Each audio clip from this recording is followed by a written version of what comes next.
Shalom saudara, selamat datang di seri berbagai renungan dengan tema Cara Memilih Pasangan Hidup. 1. Memilih pasangan hidup itu bukan seperti mengambil kucing dalam karung. Bila tidak sesuai dengan pilihan kita kembalikan dan pilih lagi yang lain. Bila masih juga belum sesuai pilihan kita kembalikan lagi dan pilih lagi yang lain, dan seterusnya. Ingatlah, orang yang Anda pilih itu bukan kucing. Dia punya perasaan dan harga diri. Jika perasaan dan harga diri Anda ingin dihargai, hargailah juga perasaan dan harga diri orang lain. 2. Memilih pasangan hidup itu bukan seperti membeli boneka di toko mainan. Pasangan hidup itu bukan seperti boneka, dibeli, dibuat mainan, setelah bosan atau rusak, dibuang ke tempat sampah, lalu beli lagi boneka yang baru. Ingatlah, orang yang Anda pilih itu adalah manusia, bukan boneka mainan yang bisa Anda permainkan. Apakah Anda juga suka bila Anda dipermainkan oleh orang lain? 3. Memilih pasangan hidup itu bukan seperti membeli masakan di restoran. Pasangan hidup itu bukan seperti masakan yang bisa kita cicip dulu. Bila tidak enak, kita buang dan pesan lagi jenis masakan yang lain. Juga bukan seperti beli makanan yang tidak Anda habiskan karena Anda sudah bosan dengan makanan itu dan ingin mencoba jenis makanan yang lain. Ingatlah, apa yang Anda lakukan kepada orang lain, itu juga yang akan Anda terima dari orang lain di kemudian hari. Lalu bagaimana cara terbaik dalam memilih pasangan hidup? Jawabannya cuma satu, serahkan saja kepada yang menciptakan kita, karena pencipta kita tahu apa yang kita butuhkan dan juga tahu apa yang terbaik bagi kita. Tentu saja Anda juga harus mempertimbangkan nasihat dari orang tua dan orang-orang terdekat Anda. Tetapi keputusan akhir harus tetap Anda yang menentukan karena itu adalah jalan hidup Anda. Janganlah Anda memilih pasangan hidup karena 1. Pilihan dari orang tua. 2. Cinta pada pandangan pertama. 3. Kasihan atau iba pada si dia. 4. Berhutang budi pada si dia. 5. Orangnya cakep, pintar, dan kaya. 6. Orangnya terkenal atau punya kedudukan. 7. Terpaksa karena hamil duluan. 8. Fisiknya yang bagus. 9. Termakan rayuan gombalnya. 10. Punya usaha peninggalan dari orang tua, dan lain-lain. Ingatlah, apa yang Anda ukurkan pada orang lain, itu juga yang akan diukurkan kepada Anda. Tidak ada manusia yang sempurna.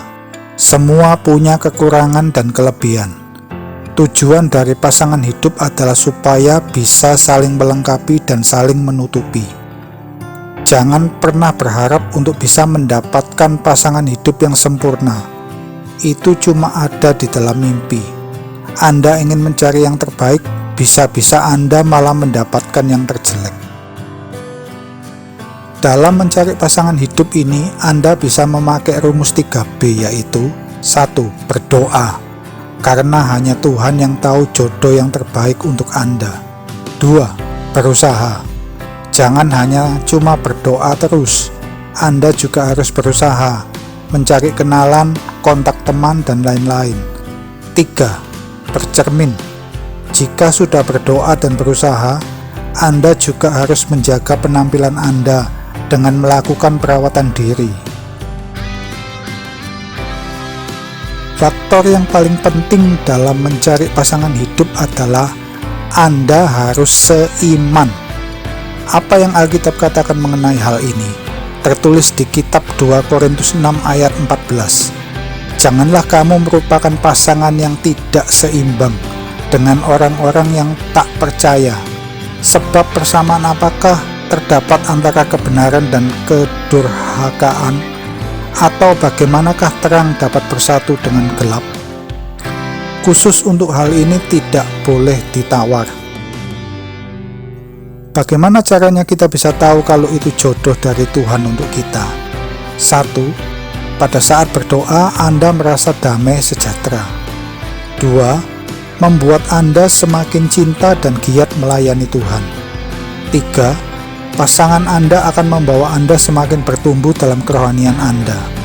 4. Pasangan Anda menjaga kekudusan selama bertemu dengan Anda pada saat kencan. 5.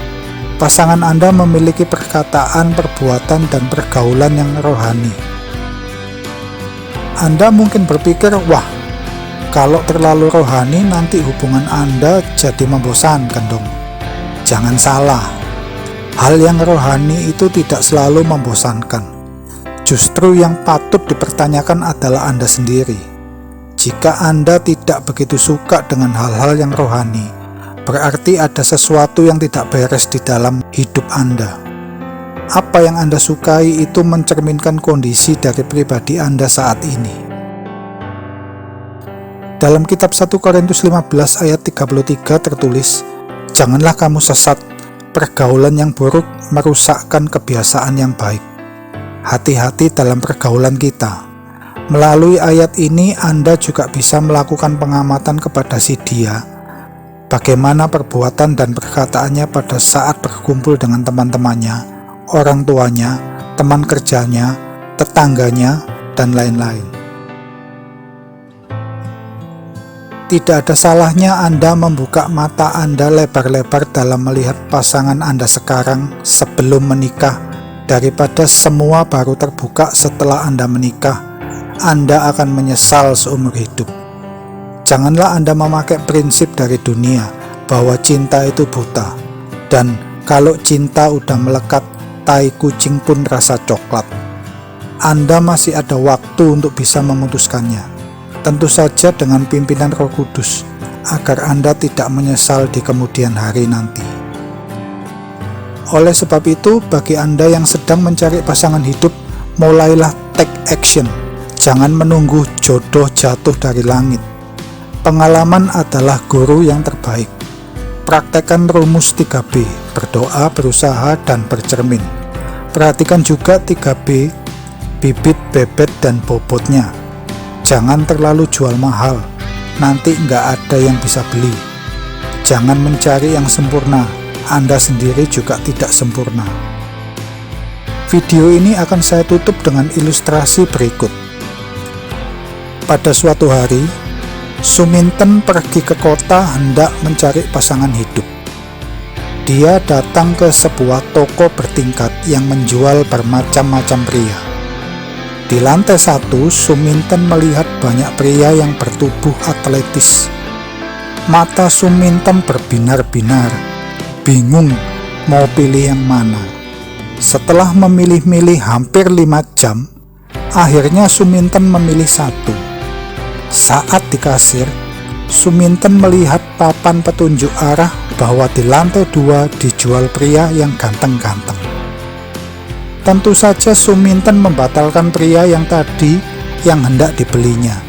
Dia lalu segera naik ke lantai 2. Ternyata benar, di lantai 2 prianya selain bertubuh atletis juga berwajah ganteng-ganteng. Wow, betapa girangnya hati Suminten. Pada saat dia hendak memilih, Suminten teringat akan kejadiannya di lantai 1. Daripada membuang waktu sia-sia dengan memilih-milih lalu tidak jadi, Suminten akhirnya langsung ke kasir lantai 2. Di situ Suminten kembali melihat ke papan petunjuk. Di lantai 3 dijual pria yang kaya-kaya. Tanpa membuang waktu, Suminten langsung naik ke lantai 3. Wow, ternyata benar lagi. Di lantai 3 dijual pria yang atletis, ganteng, dan juga kaya. Betapa girangnya Suminten. Kemudian dalam hati dia mulai berpikir, ada berapa tingkat di toko ini ya? Suminten mulai lupa daratan. Dia kemudian naik ke lantai 4, 5, 6, 7, 8, 9, 10, 11, 12, 13, 14, 15. Tinggal satu lantai lagi, yaitu lantai 16. Suminten yang ngos-ngosan mulai memimpikan sosok pria sempurna yang bakal akan dia temui di lantai 16. Tetapi, apa yang terjadi? Di lantai 16 ternyata kosong, penuh dengan perabot yang berdebu dan sarang laba-laba. Loh, di mana pria sempurnaku? Suminten hanya bisa melongo, dan dia mulai menangis. Suminten telah membuang waktunya sia-sia hanya untuk menaiki tangga hingga lantai 16 karena ingin mendapatkan pria yang paling sempurna seperti yang dia idamkan. Suminten tidak bisa kembali turun karena toko tersebut sudah tutup. Kesempatan yang sekali seumur hidup itu telah dia buang dengan penyesalan. Akhir kata, dalam memilih pasangan hidup, pastikan harus seiman dan bisa membawa Anda untuk semakin bertumbuh dalam kerohanian Anda. Jangan juga didasari karena nafsu seks, melainkan jagalah kekudusan selama Anda pacaran, karena tujuan Allah dari perkawinan Anda adalah untuk menghasilkan keturunan yang ilahi di atas muka bumi ini. Kiranya berkat yang dari surga itu boleh turun ke atas rumah tangga Anda. Amin. Sampai jumpa di seri berbagai renungan selanjutnya. Apabila Anda mendapat berkat dari video ini, silakan bagikan atau share kepada orang-orang yang Anda kasihi, supaya mereka juga boleh dikuatkan dan tetap teguh dalam iman mereka. Segala kemuliaan hanya bagi Yesus.